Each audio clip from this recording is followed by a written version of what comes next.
You can't talk about living a healthy, happy, optimal life without talking about sleep. Early on in my own life, I saw sleep as being something optional and something for the weak. I fell victim to the grind hard culture or mentality advocated by individuals like Gary Vee at the age of 16, and let's just say the negative implications of that weren't particularly great. We're coming to the end of 2020, and we still don't make sleep as much of a priority as other areas of our health and fitness, including body, mind, time, focus, nutrition. Sleep is probably the last variable most individuals focus on when it comes to achieving their health and fitness related goals. To further demonstrate this point, and as Matthew Walker said in the book Why We Sleep, humans are not sleeping the way nature intended. The number of sleep bouts, the duration of sleep, and when sleep occurs has all been comprehensively distorted by modernity. So what are the negative effects of sleep deprivation? The first negative effect of sleep deprivation is memory issues. Then we have impulsive behavior, anxiety, depression, paranoia, suicidal thoughts, trouble thinking and concentrating, mood changes, weakened immunity, risk of diabetes, low sex drive, poor balance, risk of heart disease, weight gain and high blood pressure. And that is just to list a few. The shorter you sleep, the shorter your life. The leading cause of disease and death in developed nations, diseases that are crippling healthcare systems, such as heart disease, obesity, dementia, diabetes and cancer, all have recognised causal links to a lack of sleep. Matthew Walker, Why We Sleep. I'm sure that's enough to wake you up to the benefits of sleep. If you truly want to optimise your days, weeks, months and years, you need to take sleep seriously.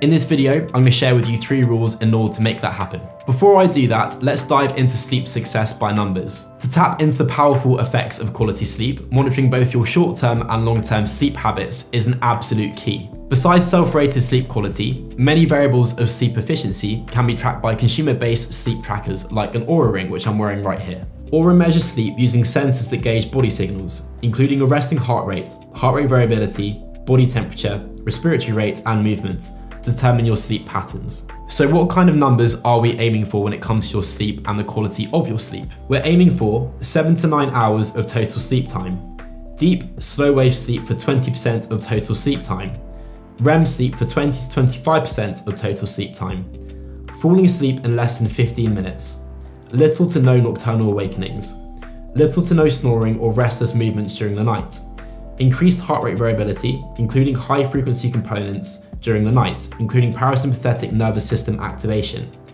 Daily resting heart rate in the morning is equal to or less than a trended monthly average.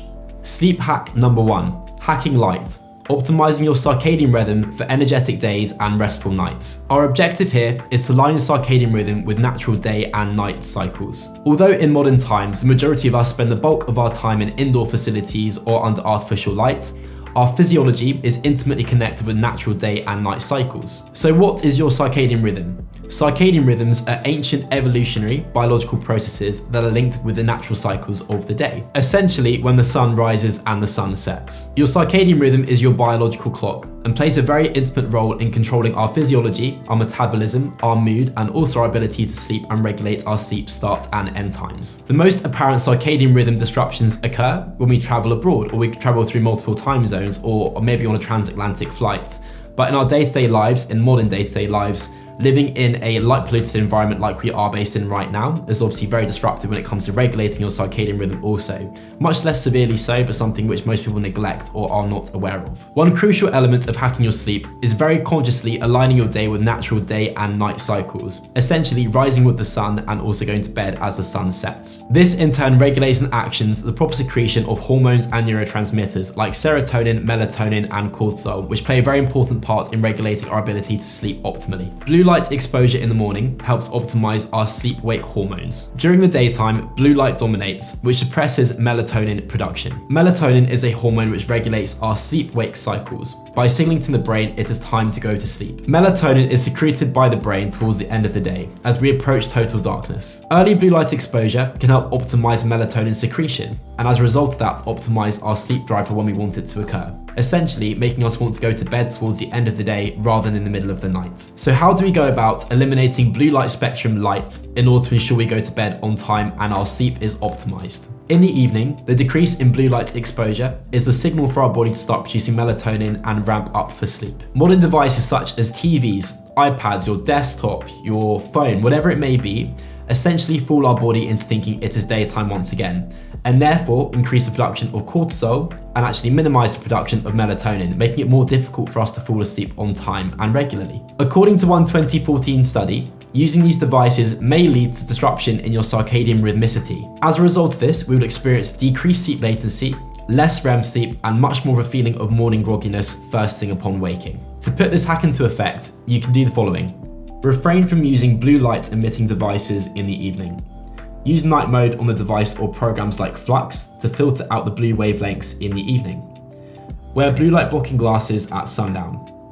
Use blackout curtains in the bedroom to eliminate moonlight and ambient artificial light sources. Sleep hack number 2, behavioral hacks for restful sleep.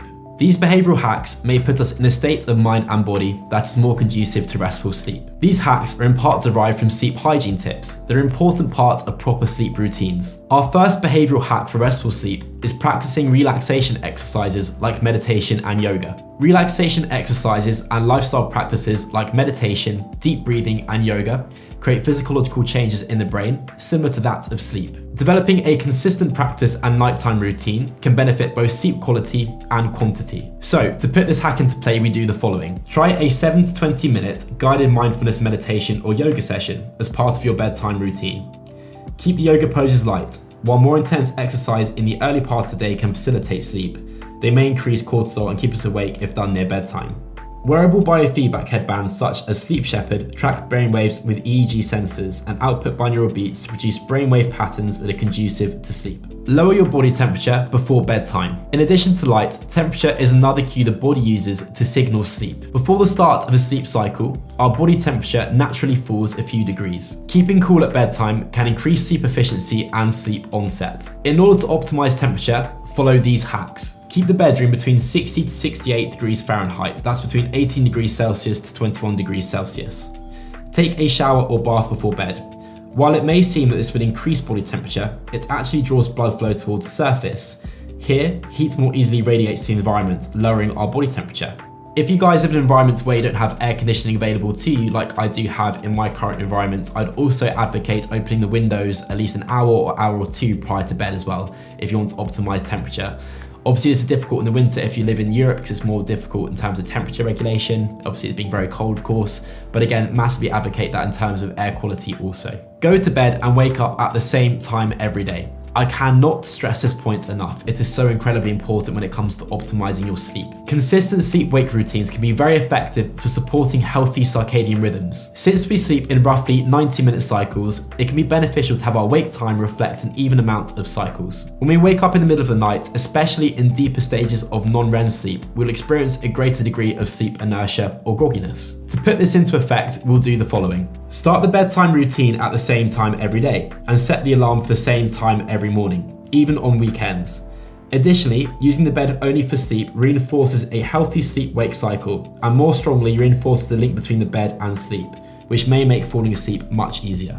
Sleep hack number 3, hacking your sleep with supplements. Dietary supplements can help support the body in the production of sleep-promoting hormones and neurotransmitters, like serotonin and GABA. These supplements can be used in conjunction with a wholesome diet to help the body relax and produce brainwave patterns similar to that of rest. In this section, we'll take a look at 4 supplements that support restful sleep. First sleep supplement on our list is magnesium glycinate. According to the World Health Organization, approximately 75% of the United States population is deficient in magnesium. This mineral is crucial for over 300 reactions in the body and plays a very key part in regulating levels of melatonin and GABA in the body. Whilst many forms of magnesium exist, magnesium glycinate is the most bioavailable. Magnesium acts as a mild sedative, increasing deep sleep and reducing the period of time it takes to fall asleep, decreasing nighttime cortisol levels and reducing periodic leg movements like the little flinch we experience when we're often very fatigued late at night. How to dose magnesium glycinate for sleep.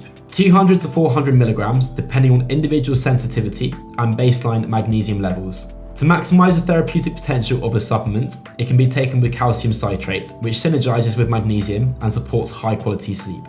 Supplement number 2, L-tryptophan. L-tryptophan is an essential amino acid and mild sedative that acts as a precursor for serotonin and melatonin. How to dose L-tryptophan. 500 to 1000 milligrams 1 to 2 hours before bedtime. Calcium and vitamin B6 help absorption, while folate and vitamin C facilitate reaction to 5-HTP, a precursor to serotonin. Adaptogenic herbs like reishi and ashwagandha. Adaptogens help ward off physical and psychological stress and can benefit restful sleep by balancing hormones and our immune system. How to dose reishi for sleep. 1 to 2 grams in the evening is the optimal dose for sleep enhancement. Best taken as a herbal extract to maximize the presence of bioactive compounds. How to dose ashwagandha for sleep. 250 to 600 milligrams of the herbal extract taken in the evenings is perfect. So those are the 3 sleep hacks I prioritize when it comes to optimizing sleep quality, duration, and efficiency.